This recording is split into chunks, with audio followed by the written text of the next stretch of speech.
എങ്ങനെയാണ് എനിക്ക് സാത്വികമായ ഗുണം വരിക? സാത്വികമായ ഗുണം മനസ്സിൽ വരുമ്പോൾ നമ്മൾക്ക് ഒരുപാട് കാര്യങ്ങൾ മനസ്സിലാവും. നമ്മുടെ ഇന്ദ്രിയങ്ങൾ മുഴുവൻ സംവേദനക്ഷമമാവും.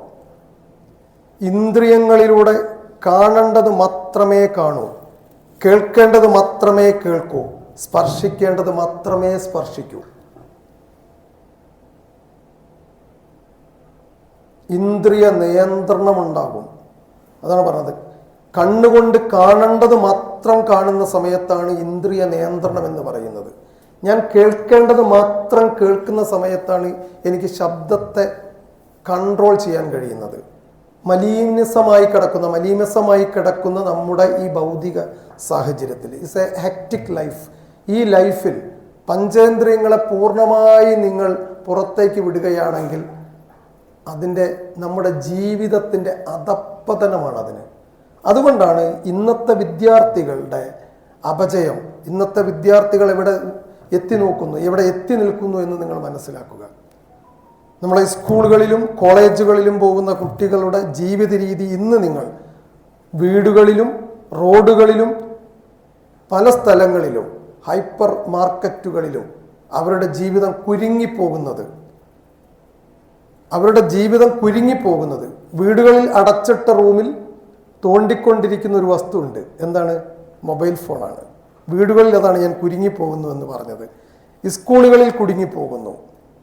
ഒരു സ്കൂളിൽ, എനിക്കറിയുന്ന ഒരു സ്കൂളിൽ ഈ അടുത്ത കാലത്ത് അതിൻ്റെ ആളുവിടെ ഉണ്ട്, ആൺകുട്ടികൾക്ക് ഒരു ദിവസവും പെൺകുട്ടികൾക്ക് വേറൊരു ദിവസവും ആക്കി തീർത്തിട്ടുണ്ട്. ഇത് കാണിക്കുന്നത് എന്താണ്? ഇതെന്താണ് കാണിക്കുന്നത്? ഇതിൻ്റെ സിഗ്നൽ എന്താണ്? ആൺകുട്ടികൾക്കൊരു ദിവസം, അവിടെ കൂടിച്ചേർന്ന് പഠിക്കുന്ന സ്കൂളായിരുന്നു. ഈ അടുത്ത ദിവസങ്ങളിൽ പെൺകുട്ടികൾക്കൊരു വിഭാഗവും ആൺകുട്ടികൾക്കൊരു വിഭാഗവും. നമ്മുടെ യുവതലമുറ എങ്ങോട്ടാണ് പോകുന്നത്?